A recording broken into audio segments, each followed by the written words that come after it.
life responds to deserve, not need. Life responds to deserve, not need. Life was not designed to give us what we need. Life was designed to give us what we deserve. What we deserve. Once you understand that little life principle in your own self-interest, I'm telling you, it's life-changing. The ancient law does not go like this. If you need, you will reap. No, it doesn't work that way. A lot of people out there are hoping it works that way, but no, it doesn't. The ancient law goes like this. If you plant, you will reap. If you sow, you will reap. Somebody says, well, I really need to reap. Well, then you really need to plant in your own self-interest. Your own self-interest needs to be educated in how to plant, how to do it so everybody wins, because life doesn't respond to need. You can't go to the soil and say, I need a crop. The soil just smiles at you. And here's what the soil says. Don't bring me your need, bring me some seed. Bring me some effort. Bring me some discipline. Bring me some interest. Bring me some service. Bring me these things, and I'll return to you multiplied by 2 times, 5 times, 10 times. You can't come with need. You've got to come with seed. You've got to come with willingness. You've got to come with skills. You've got to be willing to learn, willing to change, willing to grow, willing to put yourself out, willing to stand up to the bad weather, willing to pull out the weeds, willing to nurture. That's the only way you get a return. Once you understand these principles, self-interest now truly becomes an exciting challenge, making sure everybody wins. Enlightened self-interest makes sure that everybody wins. Now here's another one. If you want to find, you must search. And if you search, you will find. In order to find, you must search. You must go to church. You must go to the seminar. You must go to the library. You've got to go to the bookstore. You've got to go to the class. You've got to go to the training. You've got to go searching. Why? If you search, you will find. You'll find ideas. You'll find inspiration. You'll find hope. You'll find contacts. But you've got to be out there, on the search, on the look. Life reserves its treasures for those who deserve it, not those who need it. Enlightened self-interest, giving so that you will receive, searching so that you will find, making sure that everybody wins all the way around. Enlightened self-interest needs to be educated. Enlightened self-interest says, I will learn that life is not just the passing of time. I will learn that life is the collection of experiences, ups and downs, highs and lows, laughter and tears. You must decide to act. You must have the discipline to act. Now here's what's important about discipline. One discipline affects another discipline. All disciplines affect each other. In fact, here's a good philosophical phrase. Everything affects everything else. Nothing stands alone. Don't be naive and say, this doesn't matter. Of course it matters. It all matters. Some things may matter more than others, but everything matters. If you'd rather sleep in than go for a walk around the neighborhood, pretty soon it will matter. If you'd rather spend your money instead of saving it, pretty soon it will matter. If you'd rather put off a letter to an old friend instead of corresponding regularly, pretty soon it will matter. If you'd rather work late every night instead of going home and spending time with your family, pretty soon it will matter. It all matters. Every letdown affects the rest. If you won't walk around the block, you probably won't eat right. And you probably won't buy the books. And you probably won't attend the seminars. And you probably won't spend your money wisely. And after years of this, it all adds up. So the key to reversing this process is to start picking up the disciplines. It does matter. It all matters.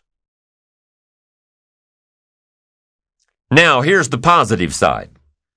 Every new discipline affects the rest. Every new discipline makes a difference.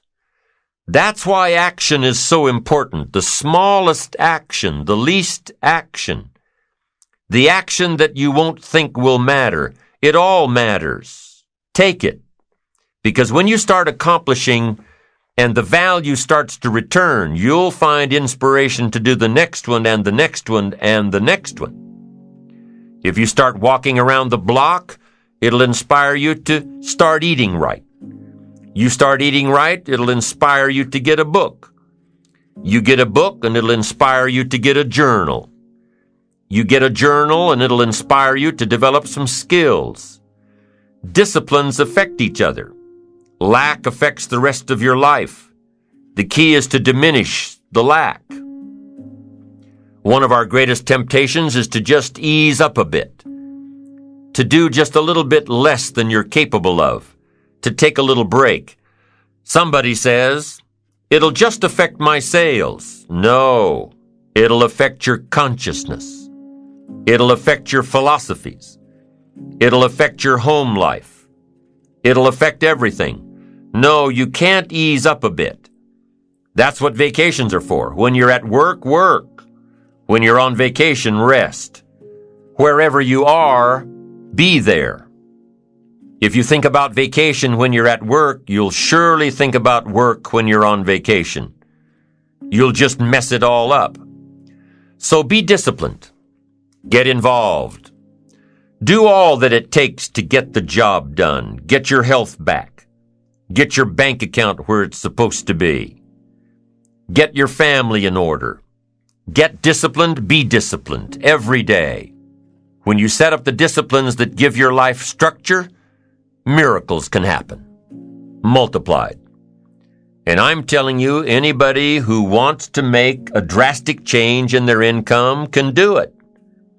I was broke at age 25 and a millionaire at age 31. Everything around me was the same. I changed. I refined my philosophy. I read the books. I took the classes. Started looking at life a little differently. I'm telling you, it works. Self-expression. Isn't self-expression really self-direction?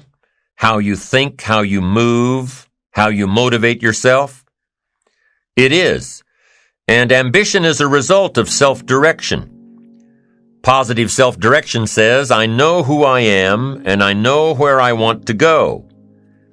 I am accumulating knowledge and experiences and feelings and philosophies that will help prepare me for opportunities that I know will show up without notice.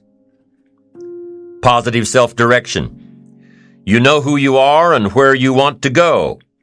You've already spent a great deal of time thinking about it.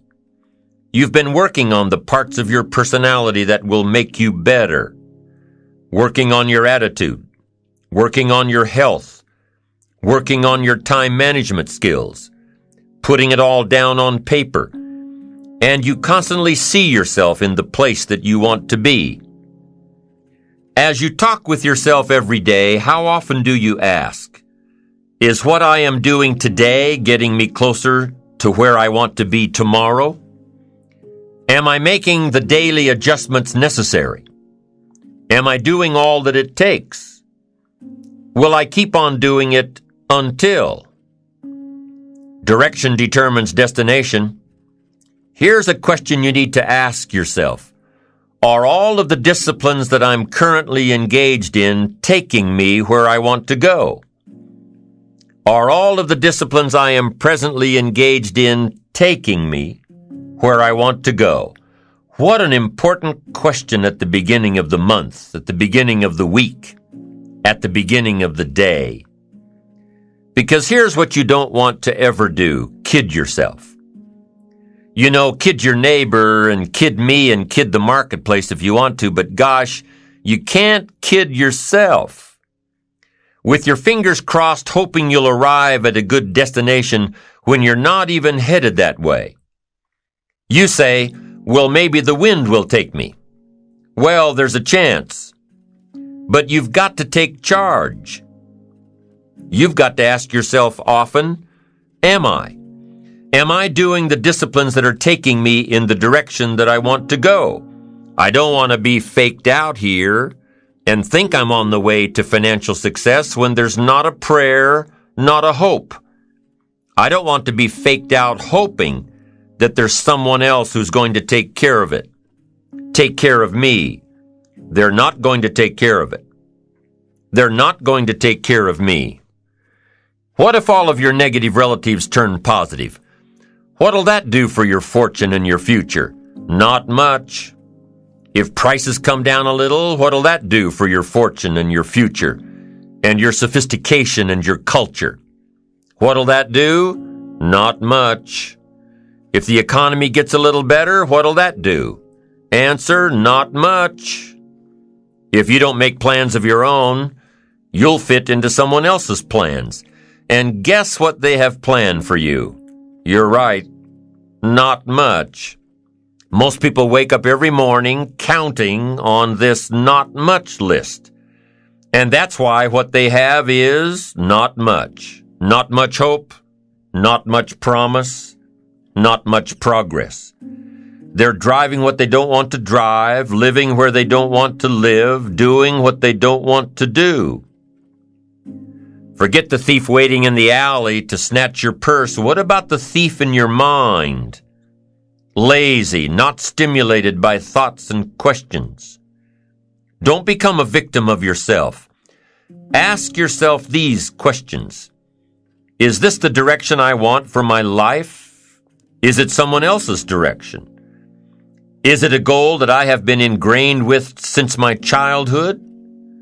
Is it my parents or my spouses or my bosses or my children's? Is it mine?